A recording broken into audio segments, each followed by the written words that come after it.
Representative Richie Torres is a Democrat representing the Bronx, a geographically tiny but highly impactful district of New York. Despite being one of the youngest members of the House, Torres has become synonymous with the fight against anti-Semitism and support for the State of Israel. He's vice chair of the Homeland Security Committee and serves on the subcommittee on cybersecurity, infrastructure, protection, and innovation. Congressman Richie Torres, thank you so much for taking the time with me on the Media Line. It's an honor to be here. Congressman Torres, while anti-Semitism soars as it's not in 4 decades, you rebuked justice officials in New York and Washington for failing to devote time and attention to it. And it deserves more. In a letter, you cited one hate crime conviction in more than 100 cases. Tell us more. Statistics surrounding anti-Semitism have been shocking. As you pointed out, the ADL has reported that we've seen the highest levels of anti-Semitism in more than 4 decades, to an extent not seen since the ADL began recording incidents about anti-Semitism.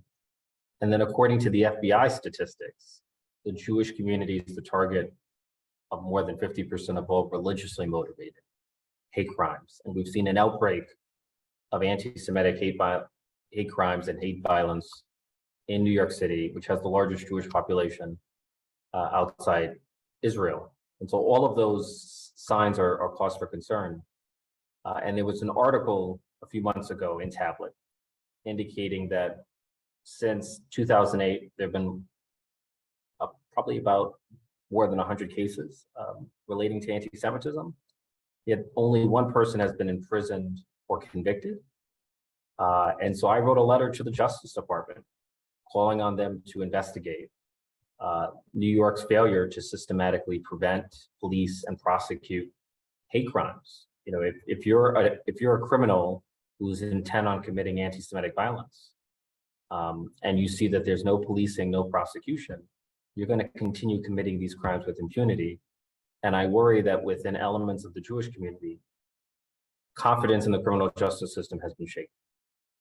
Right? There's a sense that, what is the point of reporting crime if the reporting rarely results in actual policing and prosecution? And so I worry about a crisis of confidence in the criminal justice system within the Jewish community with respect to hate crimes.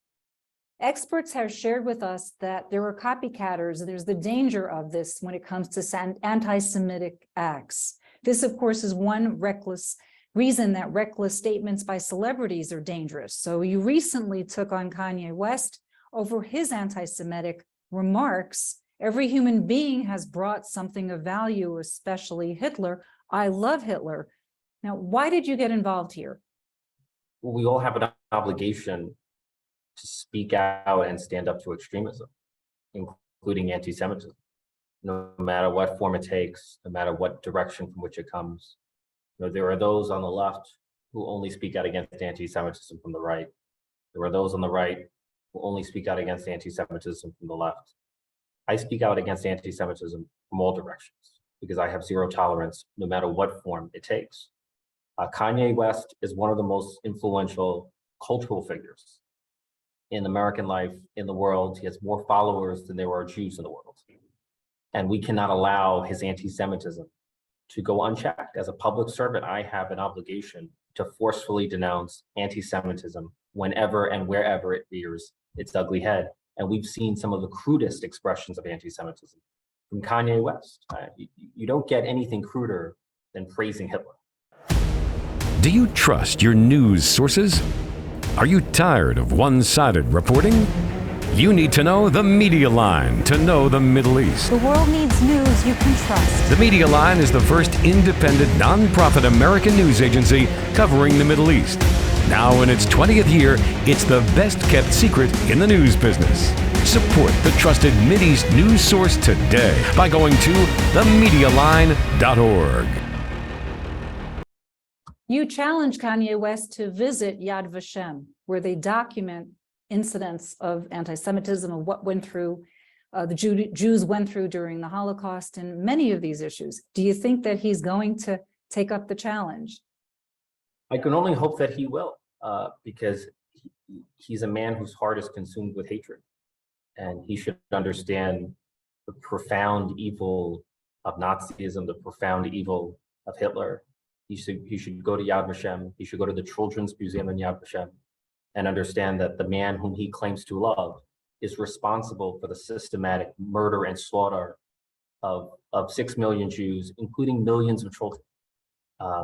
That is not someone who's worthy of praise. That is someone who should be seen as the very embodiment of evil. And I feel like he needs a deeper understanding of the history of oppression against Jews. And hopefully that would chasten him, but I have no confidence that he's actually going to go to Yad Vashem. You recently wrote on Twitter that combating anti-Semitism is not and should never be the sole responsibility of the Jewish community. It's a moral obligation that binds all of us. How did we get to this point? History is destiny. The Jewish community historically has been the victim of vicious and violent scapegoating and conspiracy theories. The Jewish community is no stranger to oppression. If you look at the history of the Jewish people, what you find are one episode after the next of oppression, whether it's the mass suicide of Jews at Masada in order to escape enslavement at the hands of the Romans, or a millennia of exile and pogroms and inquisitions, or the ethnic cleansing of Jews from the Middle East, or the systematic slaughter of Jews during the Holocaust. Trauma and tragedy has been a part of the Jewish story. And that's why I feel so strongly that we need a strong Jewish state that can provide a sanctuary for historically oppressed people. What do you say to naysayers? You're wrong, and you should learn your history. Because if you were a student of history, you would understand both the historical and moral necessity of Israel as a Jewish state, and Israel as a sanctuary for the Jewish people. Congressman Torres, 180 nonprofit and civil rights organizations sent a letter to Elon Musk stating that the exchanges of ideas on Twitter must not undermine the safety of well-being of users, especially those from vulnerable communities. They called on him to sign on to the IHRA definition, the working definition of anti-Semitism, as a guiding tool to stymie the spread of Jew hatred. They included more than 1,000 examples of anti-Semitic tweets. What role should the Hill be playing with these social media giants? I have real concerns that Twitter has descended into a cesspool of anti-Semitism. And we should hold these social media platforms accountable for filtering out extremism, for filtering out anti-Semitism. Again, I believe in a diversity of viewpoint, but in my mind, there's a clear difference between expressing an opinion, which should be welcome, and promoting and propagating hate. And when you announce to the world that you love Hitler, you're not expressing an opinion, you're conveying hate. And that should have no place on social media. So there should be a zero tolerance policy. If you are a figure like Kanye West or Nick Fuentes, and you're propagating anti-Semitic content, you should be removed from social media. Your content should be moderated. And we in Congress have to seriously think about whether we want to amend Section 230. Section 230 protects social media companies from civil liability. But I wonder if that protection from civil liability has made the social media companies indifferent to extremism on their own platform. Congressman, there are many studies coming out now. The AMCHA organization just released a study that really scoped 100 colleges and universities to look at anti-Semitism, and particularly relative to Jewish identity on campuses, and the prognosis does not look good. There was another recent study that came out by Resume Builder, which is an online resume building firm, that stated that 1 in 4 hiring managing companies would not move forward with a Jewish applicant. This is 2022, heading into 2023. What is the recourse, if any? Well, the Department of Education, which primarily funds higher education, is the principal funder of higher education, should hold institutions of higher learning accountable for protecting their students from intimidation and harassment. What we have seen in the American Academy is the creation of a hostile environment for pro-Israel Jews. It often seems as if Our colleges have a safe space for everyone except pro-Israel Jews, and that's unacceptable. And that should elicit a response from the federal government, a civil rights investigation to ensure that every child receives an education without fear of harassment or intimidation or violence, period. Education should be a physical safe space for the children who wish to learn. When you're speaking about anti-Semitism, there are those that'll come back and say hate crimes, and you're not dealing with the whole picture. Obviously, in this space, it's the story of the Jews and the story of the Blacks and the story of Christians and the story of Muslims, and everyone can say we have our version of problems. How do you look at today and answer young people who are very confused when it comes to the issues of race, racism in the United States in particular?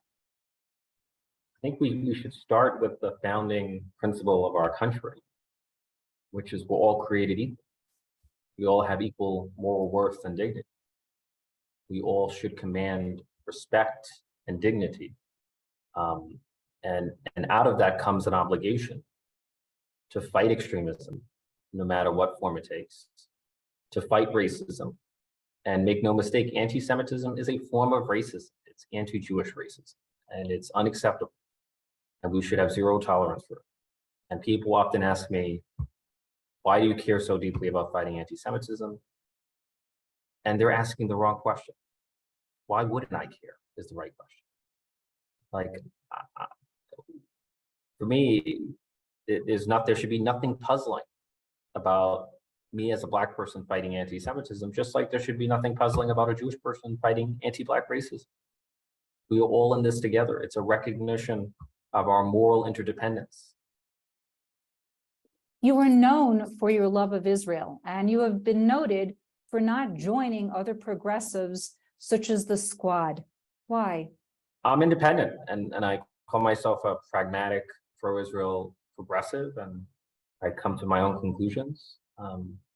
My view is people should be careful not to rush to judgment against Israel.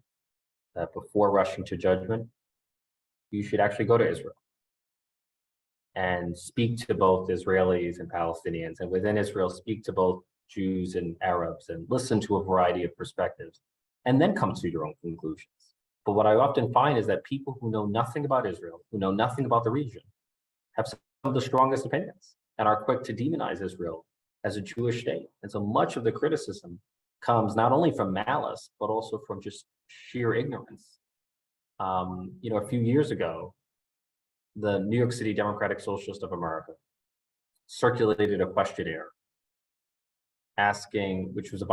circulated a questionnaire to city council candidates, and it was about 14 pages. And on the final page, there was a foreign policy section. And the foreign policy section only had two questions. Question number one, do you pledge never to visit Israel if elected to the city council? And question number two, do you pledge to support the boycott, divestment, and sanctions movement? And I found that questionnaire to be blatantly anti-Semitic. But it also was telling, because there's nothing that the BDS movement fears more than people actually going to Israel and seeing the truth with their own eyes, rather than allowing themselves to be brainwashed by the propaganda that is amplified on social media. News needs trained journalists. The Media Line, the first American nonprofit news agency covering the Middle East, has mentored scores of students from prestigious American universities and around the globe. We are one of the best kept secrets. Universities are partners. Students receive credit. In order to bring you trusted news, we need support for our future journalists. Please make your tax-deductible gift today. Go to themedialine.org. Speaking of propaganda, what do you say to Holocaust deniers? To Holocaust deniers, Holocaust deniers are the scum of the earth. I think the Holocaust is one of the greatest atrocities ever perpetrated in humankind. It has left deep scars, not only on the Jewish community, but on humanity. And anyone who denies it is engaged in a profound evil. I have no patience, no tolerance for Holocaust denial. It's the worst form of conspiracy theory. What are the goals of the Bipartisan Homeland Security Committee? So the mission of the Homeland Security Committee is its name, is to secure the homeland from terrorism, from a whole host of threats. And one of the issues that we do cover is the need to protect people from domestic extremism, from domestic terrorism. And so the Homeland Security Committee has authorized a program known as the Non-for-Profit Security Grant Program, which provides vulnerable communities and institutions with funding for security enhancements, security improvements. And so some of the organizations that have received funding from the Non-for-Profit Security Grant Program are Jewish day schools and synagogues and yeshivas for their own protection. My understanding is that a decade ago, it was uncommon for Jewish day schools and yeshivas to have heavy security protection. And now it's become the norm because we live in an age of heightened anti-Semitism. The United States historically has been a safe space for the Jewish people outside of Israel. And I worry that we're becoming increasingly indistinguishable from Europe. And that worries me. Earlier, you spoke about the police, so I'm coming full circle with you. What's gone wrong? There's a culture of complacency when it comes to combating hate crimes. Like one obvious problem is the failure to even fully collect data. There's no consistent, comprehensive, accurate data collection when it comes to hate crimes. There's no, under federal law, there's no actual obligation for a state or local government to report hate crimes. And so as a result, not every police department reports hate crimes. And the majority of those that do report claim to have no hate crimes, which is implausible. And so my view is if you're not taking the problem seriously enough to record it, then surely you're not taking it seriously enough to prevent it or police it or prosecute it effectively. And so for me, the starting point is just proper data collection, which would contribute toward greater awareness of the full extent of the problem. You're a Bronx boy. You were raised by your mom. What in your background inspired you to get involved in these very dire issues that we are all facing today? I was born and raised in the Bronx. I spent almost all my life in poverty. I was raised by a single mother who had to raise three of us at minimum wage, which in the 1990s was $4.25 an hour. I've had to face food insecurity and housing insecurity, growing up in slum conditions in public housing. So I'm no stranger to suffering, but out of suffering comes greater empathy, not only for your own struggles, but for the struggles of others. And my empathy is what inspired me to go into public service. I'm looking to do an enormous amount of good for an enormous number of people. And I'm just enormously privileged to be a public servant in the greatest country in the world, the United States of America. Congressman Richie Torres, appreciate you and appreciate your time. Thank you so much for joining me here on the Media Line. It was an honor. Take care.